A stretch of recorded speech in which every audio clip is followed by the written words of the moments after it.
Hermanos, nos da mucho gusto saludarlos. Les vamos a compartir una escritura. La escritura es Isaías 40:31 y dice: pero los que confían en el Señor tendrán siempre nuevas fuerzas, podrán volar como las águilas, podrán correr sin cansarse y caminar sin fatigarse. Confiemos en el Señor porque Él es bueno. ¡Bienvenidos!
La fe audaz requiere asumir riesgos.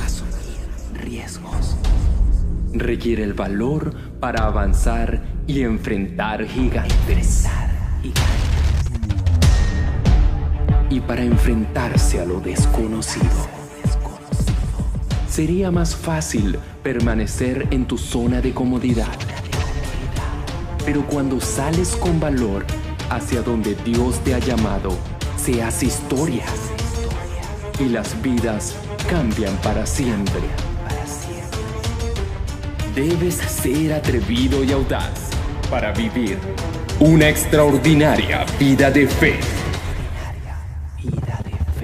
Hola, qué gusto poder saludarte nuevamente desde cualquier lugar de la República, de la ciudad, aún fuera de nuestra República que nos estés viendo. Te doy la más cordial bienvenida. Vamos a continuar con esta serie que estamos llevando acerca de la fe, para poder llevar esta vida extraordinaria de fe, como hemos estado viendo a lo largo de estas clases. Y el miércoles yo te dejaba un desafío, que pudieras acordarte de una promesa de Dios cumplida en tu vida, para que de ahí poder agarrarte y orar y poder afianzar tu vida y poder impulsarla hacia las cosas que Dios quiere construir en tu vida. Platicaba con un amigo y me decía que se acordaron junto con su esposa de cómo se enamoraron, aún también cómo sin Dios tuvieron grandes problemas y dificultades, y llegó un punto donde su matrimonio estuvo a punto de romperse, de terminarse. Pero cómo con Dios en sus vidas ellos pudieron ver su matrimonio reconstruido y sus vidas más y más viviendo esta vida extraordinaria justamente al lado de Dios. Y justamente de eso se trataba, de poder inspirarnos, recordar esos hechos evidentes donde Dios no ha fallado, no ha mentido y Él ha cumplido sus promesas. Por eso era tan importante recordar eso. Pero sí, a través de esas promesas podemos afianzar nuestra fe y poder tener esta vida extraordinaria de fe. La pregunta es entonces, ¿cómo hacemos para que nuestra fe aumente? La respuesta es que Dios utiliza muchas cosas para poder hacer crecer nuestra fe. Quiero basarme en dos cosas que Dios utiliza para hacer crecer nuestra fe. La primera te la voy a compartir hoy y la segunda te la voy a compartir el siguiente domingo. Y lo primero que Dios utiliza es los problemas, las dificultades, las crisis, las enfermedades, los desafíos. Todo eso Dios lo utiliza para hacer crecer nuestra fe. Y lo segundo que Dios utiliza son nuestros sueños. El soñar, el imaginar, el ir más allá de lo que vemos con nuestros ojos físicos. Hoy, como te decía, vamos a ver la parte de las dificultades, de los problemas. Y Santiago 1 del 2 al 4 nos dice lo siguiente: hermanos míos, Santiago hablándonos a nosotros, fíjate, hermanos míos, considérense muy dichosos cuando tengan que enfrentarse con diversas pruebas, pues ya saben que la prueba de su fe produce constancia, y la constancia debe llevar a feliz término la obra, para que sean perfectos e íntegros, sin que les falte nada. Santiago le estaba hablando a un grupo de discípulos por el que estaban pasando muchas pruebas, muchas dificultades, y él les dijo: siéntanse muy dichosos cuando estén pasando por diferentes pruebas, por diversas pruebas. Y les recordaba, porque ya saben que la prueba de su fe produce constancia, produce perseverancia, produce un cambio de carácter en ustedes. Su fe y su carácter se fortalecen, aprenden a tener un carácter férreo, un carácter determinante, un carácter que no se vence a la primera. Y ese es el mayor deseo de Dios para nuestras vidas. Y dice después, y la constancia debe llevar a feliz término la obra. Dios tiene el deseo de construir nuestras vidas a su lado según su voluntad. Y esa obra no está terminada. Dios la está construyendo día con día a través de diferentes cosas. Y las dificultades, como ya te decía, es una de las que Dios utiliza para afianzar nuestra fe. Hoy vamos a ver esta parte que está aquí construida en esta frase. Las grandes necesidades son los ladrillos de Dios para construir tu vida.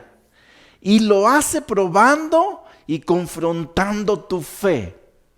Te lo voy a repetir. Las grandes necesidades son los ladrillos de Dios para construir tu vida.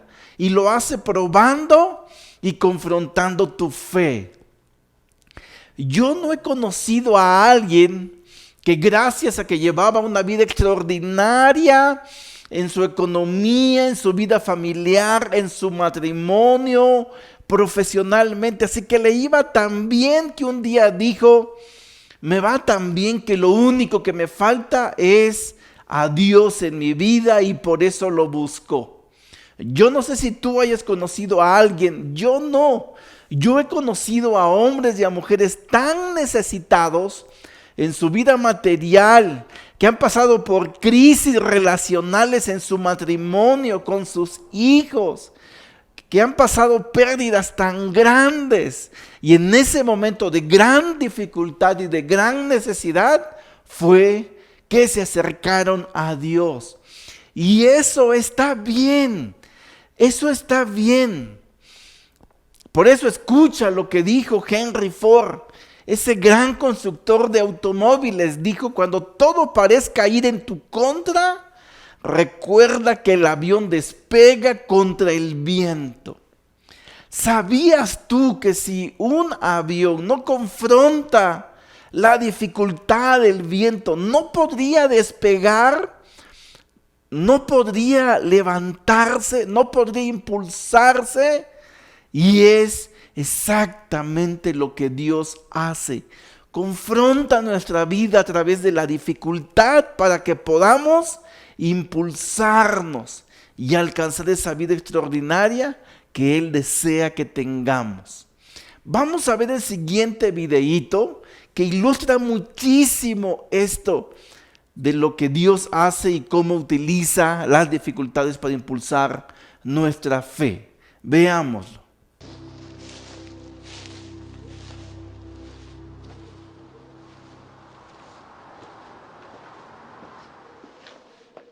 Muchas veces me he encontrado con personas que me dicen: yo no siento nada de fe y no sé qué hacer para sentirla. Es que la fe no es un sentimiento, es una decisión.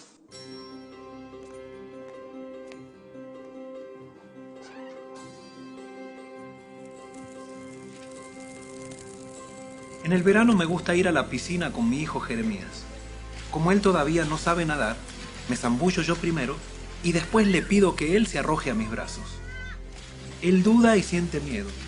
Yo insisto y le digo que no lo dejaré hundir. Él se resiste. Sin embargo, en determinado momento, confiando en la palabra de su padre, a pesar del miedo, da el salto. Eso es fe. La decisión de saltar confiando en la palabra de Dios, más allá del miedo que sientas. Cuando Jeremías vuelve a saltar, ya no duda tanto, porque él ha comprobado que su padre cumple su palabra. Es recién en ese momento que la fe es acompañada por un sentimiento. Sin embargo, siempre comenzará por una decisión de acción.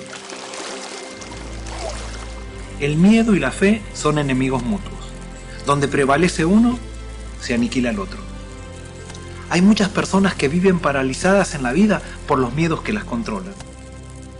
Miedo a perder el trabajo, miedo a morirse, miedo a ser rechazados, miedo a no ser felices, miedos que tarde o temprano los llevarán a tomar las decisiones más desastrosas de sus vidas.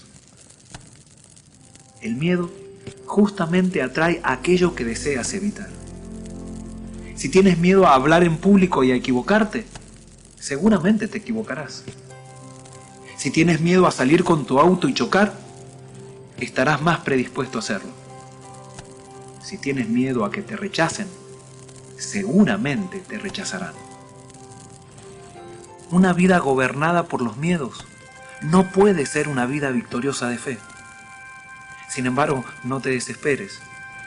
La presencia del miedo no necesariamente implica ausencia de fe. Cuando Jeremías se arrojaba a mis brazos, lo hacía a pesar de su miedo. Si yo te pidiera que te subas a este tronco, lo más probable es que lo harías sin ningún tipo de problemas. Pero si yo subo este tronco 100 metros de altura, tu primera reacción sería agacharte, aferrarte a él y no tardarías mucho tiempo en caer. El tronco no cambió de tamaño. La diferencia está en tu miedo a caerte y en el lugar donde pusiste tu vista. El hecho de que hoy estés controlado por tus miedos se debe en gran parte a dónde está enfocada tu mirada. ¿En dónde tienes puesta tu mirada? Ese es el gran desafío y por otro lado la gran oportunidad. Que en medio de la dificultad, la que Dios utiliza para impulsar nuestra fe y hacer crecer nuestra fe, no pongamos nuestra mirada en la dificultad, sino pongamos nuestra mirada en Dios. La grafiquita que yo te hacía el miércoles, está una parte muy pequeña de circunstancias y problemas y está una parte muy grande de Dios, sus promesas y los hechos evidentes que Él ha elaborado en favor tuyo. Y ahí es donde necesitamos poner nuestra mirada en el momento de dificultad. Pregunta, ¿cuál es el deseo de Dios para tu vida entonces? ¿Cuál será el deseo de Dios para tu vida? Y la respuesta es que podamos desarrollar nuestra fe, nuestra confianza en Él. Yo quiero preguntarte, ¿cómo sería tu vida si tuvieras una absoluta confianza en Dios? Realmente sería una vida extraordinaria. Piénsalo. Quiero compartirte en la Biblia, en el Evangelio de Mateo 9, el ejemplo de personas tan necesitadas que buscaron a Jesús por fe y que a través de esa dificultad y Jesús resolviendo sus necesidades, enfocando ellos su mirada en Jesús, pudieron consolidar su fe. Y vamos a empezar en Mateo 9, 18 y 19. Dice, mientras él les decía esto, un dirigente judío llegó, se arrodilló delante de él y le dijo, mi hija acaba de morir, pero ven y pon tu mano sobre ella y vivirá. Jesús se levantó y fue con él, acompañado de sus discípulos. Esta historia de este dirigente judío contrasta muchísimo con otra historia que Mateo también relató de un soldado romano, de un centurión romano que tenía un criado enfermo, si lo recuerdas, y que fue y pidió ayuda a través de Jesús, pero él no le dijo que viniera a su casa. Si recuerdas, el centurión romano le dijo que solamente dijera y desde donde estaba ordenara que su criado sanara y él iba a sanar, y así pasó. No era una fe tan grande como el del centurión. El dirigente judío tenía menos fe. Sin embargo, esa poquita fe lo hizo romper todos los protocolos religiosos y lo hizo ir en busca de Jesús. Porque estaba estudiando que este líder judío era un sirviente en la sinagoga. Y para su reglamentación religiosa esto le impedía ir a buscar a Jesús y aún tener esta actitud humilde de ir y arrodillarse delante de él. pero lo hizo por la gran necesidad por la que él estaba pasando, porque le dijo: mi hija acaba de morir, pero ven y pon tu mano sobre ella y vivirá. Aquí encontramos una gran enseñanza a través de una gran necesidad que estaba pasando este hombre. Y la enseñanza es que ante esta gran necesidad él buscó a Jesús. Sin embargo, él había hecho de su deseo, ese gran deseo, la búsqueda de Jesús. Y no el que él pudiera centrar su mirada únicamente en Jesús por lo que Jesús era. Déjame explicártelo. ¿Cómo funciona esto? La forma que muchas veces tenemos es que nuestra necesidad se vuelve el objeto de nuestra fe. Y si Dios no cumple eso que le pedimos, esa gran necesidad, tal y como nosotros se lo pedimos, entonces no confiamos en Dios. Y la fe no funciona así. Y la necesidad para aumentar nuestra fe no funciona así. Lo que debemos hacer es ir con Dios, confiar en Dios. Nuestra necesidad nos lleva a Dios. ¿Cómo Él va a responder? Eso no nos corresponde a nosotros. Eso le corresponde a Dios. Lo que nos corresponde a nosotros es buscar a Dios, pedirle a Dios, suplicarle a Dios, y Él hará lo demás. Él sabrá cómo hacerle. Porque cuando sucede esto que te decía, que centramos nuestra fe en que Dios lo haga y lo resuelva, y cuando no lo resuelve, entonces decimos: tú no eres poderoso, Dios, o tú te olvidaste de mí. Entonces hay fugas en nuestra fe, surge la duda, y así Dios no va a actuar en nuestras vidas. A veces somos muy mundanos y queremos que Dios nos explique exactamente cómo va a hacer las cosas. Y hasta que no lo entendamos, no actuamos. Y Dios no funciona así. Más adelantito en Mateo 9, 20 y 21, continúa otro suceso dentro de esta actividad que Jesús estaba realizando este día. Y dice: en esto, una mujer que hacía 12 años que padecía de hemorragias se acercó por detrás y le tocó el borde del manto. Pensaba: si al menos logro tocar su manto, quedaré sana. Jesús no había sanado todavía, o no había resucitado a la hija del líder judío.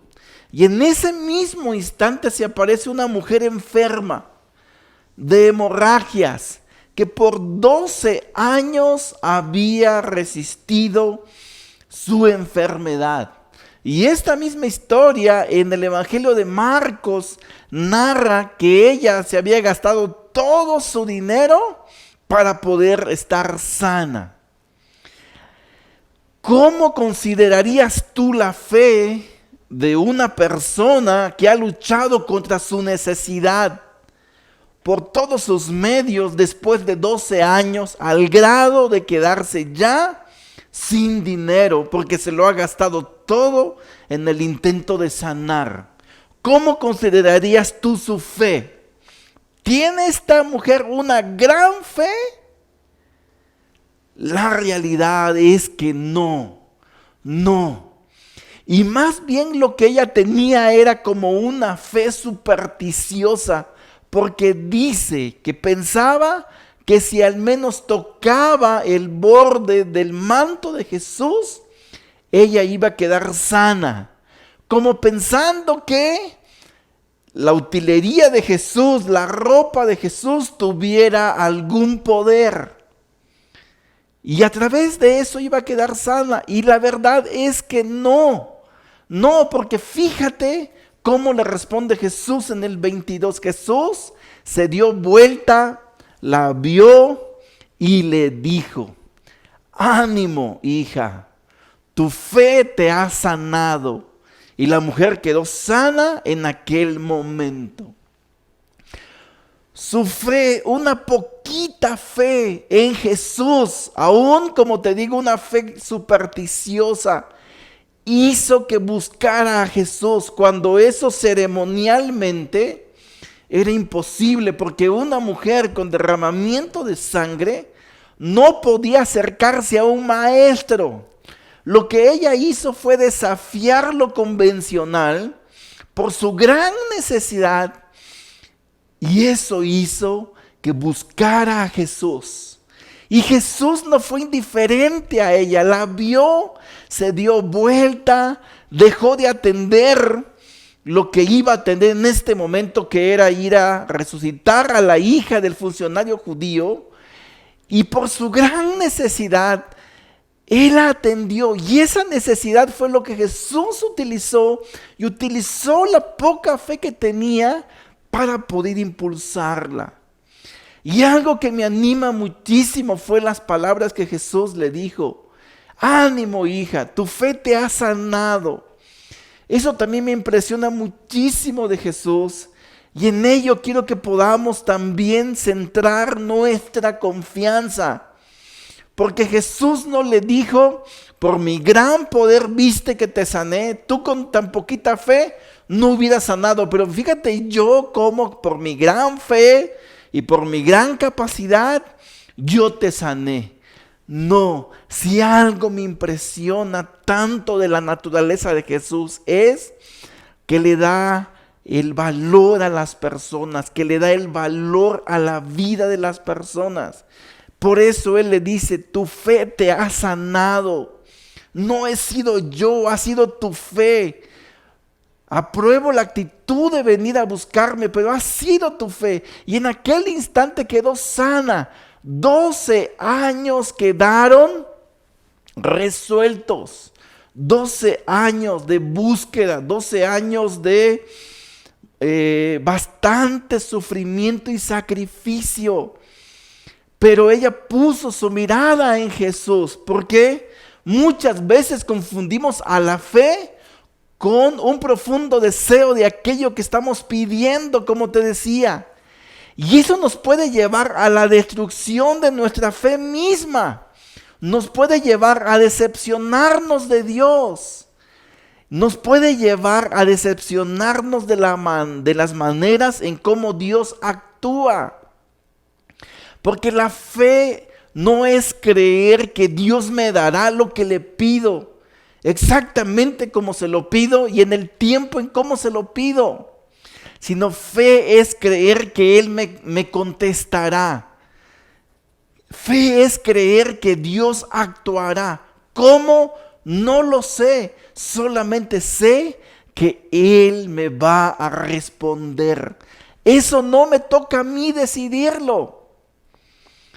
Eso me hace que mi fe no esté centrada en las cosas de cómo Dios va a actuar, sino que mi fe está centrada en Jesús y en las cosas que Él ya hizo en favor mío, en las promesas que Él ya cumplió, como yo te lo he venido compartiendo en estos días. Y Dios no tiene que explicarnos tanto. Imagínate que de pronto podamos pensar: a ver, explícame, Dios, ¿cómo le vas a hacer para alcanzar a 2,000 millones de personas que nunca han escuchado de ti? Explícamelo. Y que Dios te diga a través de una pandemia. ¿Cómo a través de una pandemia, Dios? De una enfermedad que cubra a todo el mundo. A ver, explícamelo porque no lo entiendo. Y explícamelo en días, en tiempos, en sucesos, en todo. Y si tú no me lo entiendes, y si tú no me lo explicas, y si yo no lo entiendo, pues yo no actúo para hacer nada dentro de esto. No, Dios no tiene que explicárnoslos. Y hay muchas cosas que nosotros no lo entendemos. Porque Dios no dijo entiéndeme, Dios dijo sígueme. y nuestro papel es seguirlo. Continuamos con la narración de Mateo 9, 23 y 24. Dice, cuando Jesús entró en la casa del dirigente y vio a los flautistas y el alboroto de la gente, les dijo, váyanse, la niña no está muerta sino dormida. Entonces empezaron a burlarse de él. Jesús sanó a esta mujer que llevaba 12 años enferma, y continuó hasta llegar a la casa del dirigente judío. Y cuando llegó ahí ya estaban los flautistas, estaban las plañideras, esas mujeres que eran contratadas para llorar y para poner un ambiente ahí fúnebre, muchísima gente. Llegó Jesús y les dice, váyanse, la niña no está muerta sino dormida. ¿Y qué hicieron estas personas? Dice que empezaron a burlarse de Jesús. ¿Tú qué harías si eres Jesús? Vas a resolver una necesidad y encuentras que la gente se burla de ti porque no cree cuando tú le dices, la niña no está muerta, está dormida. Para el corazón de Jesús y la convicción de Jesús es que Él no la veía como muerta, Él la veía como viva. Por eso esta expresión. Y cuando les dice, váyanse, algunos autores dicen que era como sacar de la casa a la gente que no tenía fe.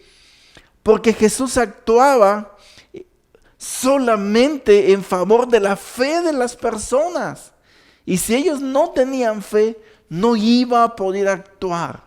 Si tú lees en el 25, Jesús resucitó a la niña de este líder judío, de este hombre importante judío, porque ante su necesidad, y aunque dijo cómo quería que la tocara y demás, y que así ella pudiera estar sanada, aunque no tenía tanta fe, aunque se aferró solamente al hecho de su necesidad, Jesús respondió y pudo construir su fe, pudo construir su familia, devolviéndole la vida a su hija.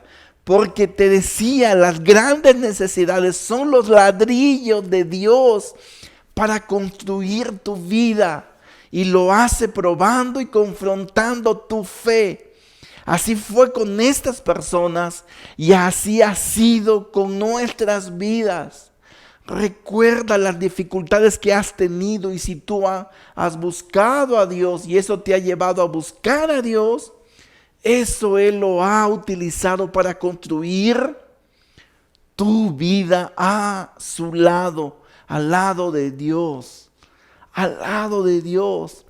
Por eso era tan importante para mí compartirte esto y que juntos pudiéramos recordar qué es lo que Dios utiliza para construir nuestra fe, para aumentar nuestra fe.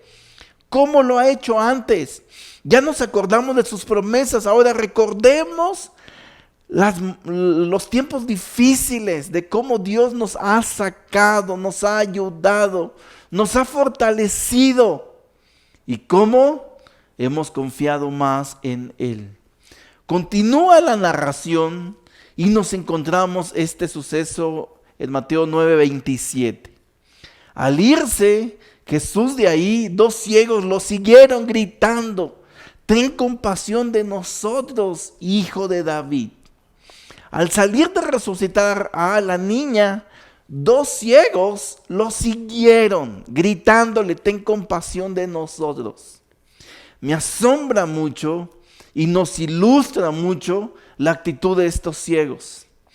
No podían ver, sin embargo, lo siguieron, lo buscaron. Su necesidad los hizo ir en busca de quien ellos sabían que habían sanado a una mujer y que había devuelto la vida a una niña.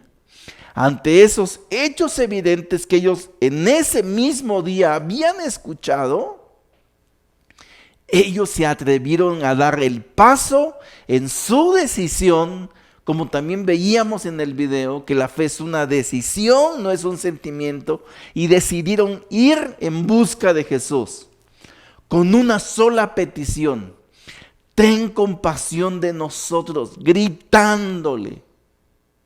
Y quiero decirte algo, que en la agenda de Jesús no estaba sanar ese día estas personas, y que en la agenda de los ciegos no estaba que ese día pudieran ver. Pero cuando ellos vieron quién podía resolver su necesidad, fue su necesidad de estar ciegos y de no poder ver, lo que hizo que ellos buscaran a Jesús con este grito de compasión. Y un grito de compasión a Jesús es un clamor a su respuesta, una evidencia de que Él se va a voltear y te va a ver y no va a ser oídos sordos. Por eso yo quiero decirte, ¿eres limitado en pedir y clamar a Dios? Entonces eres limitado en tu fe. Porque lo que estos hombres hicieron fue algo valiente, gritarle a Jesús: ten compasión. No fueron cobardes. Por eso, vida cobarde, fe cobarde. Cuando no enfrentamos esas dificultades, cuando nos achicamos, y Dios no quiere que estemos así. Luego fíjate, cuando Jesús tiene enfrente a los ciegos y tiene esta conversación, versos 28 y 29. Cuando entró en la casa, se le acercaron los ciegos y Él les preguntó: ¿creen que puedo sanarlos? Sí, Señor, le respondieron. Entonces les tocó los ojos y les dijo: que se haga con ustedes conforme a su fe. ¡Guau! Esto me impresionó muchísimo. ¿Era necesario para el poder de Jesús que ellos pudieran responder que creían? ¿Que no tiene Jesús tanto poder para actuar en la vida de estos ciegos y en la vida de cualquier persona sin que nosotros creamos, con que solo lo pidamos? ¿Qué es necesario que nosotros creamos para que Jesús pueda actuar? La respuesta es sí. Sí. En otras palabras, en muchas de nuestras vidas Dios no ha actuado porque nosotros no hemos clamado y porque nosotros no hemos creído.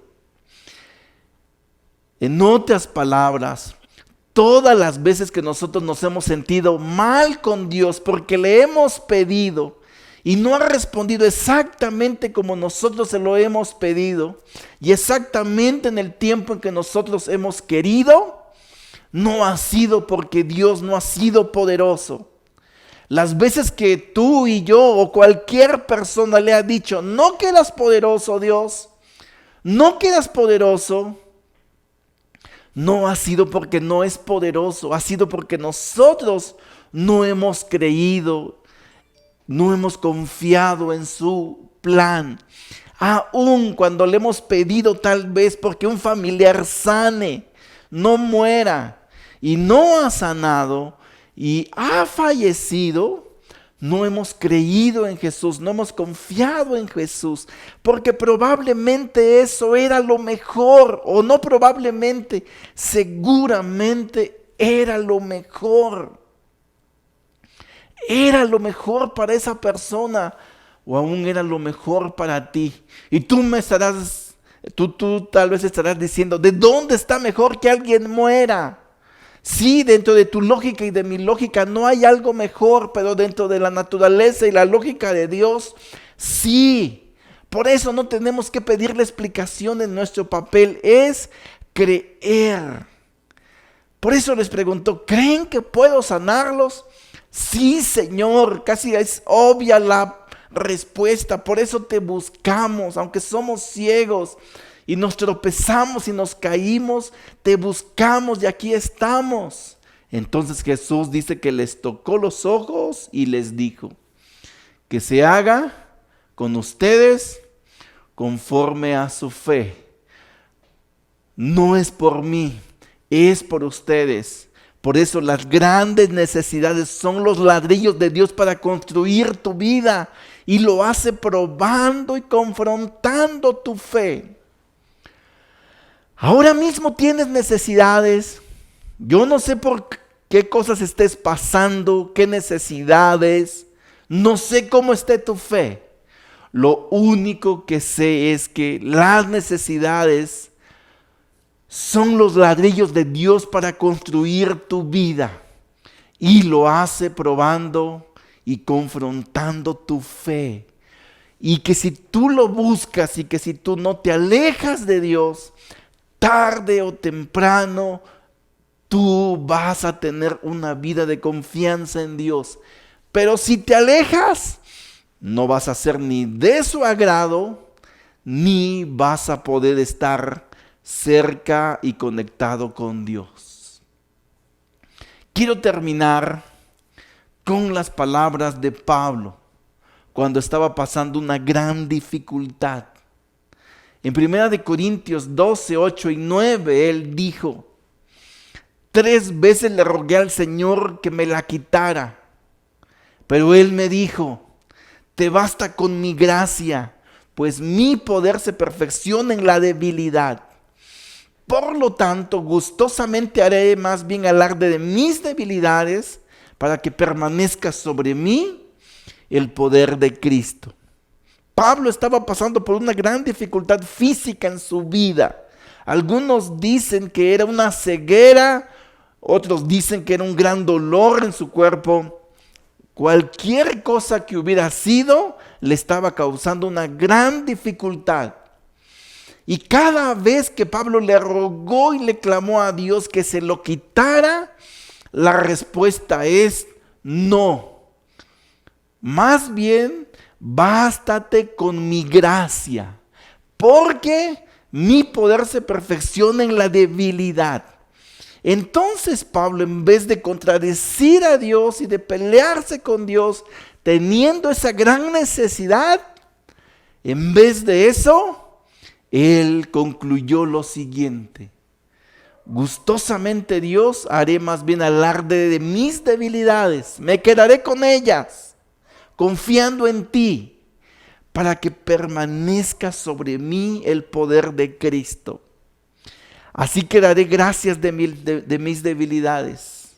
Si tú estás pasando por una debilidad y si no tienes esta actitud que dijo Santiago, que alégrense profundamente cuando estén pasando por dificultades, sino que podamos ir a Dios. Y ese es el desafío de ahora, el desafío que quiero dejarte, que puedas enfrentar tus dificultades con Dios, para que también nuestra conclusión pueda ser: para que permanezca en mí el poder de Cristo. Vamos a terminar con una oración y te animo a que puedas hacer el desafío que te estoy dejando. Vamos a orar. Querido Señor, te doy muchas gracias. Gracias por tu amor. Gracias por tu corazón. Ayúdanos y enséñanos a mirarte y a mirar las cosas como tú las miras, porque muchas veces las dificultades y los problemas que enfrentamos no nos gustan. A nadie nos causa placer.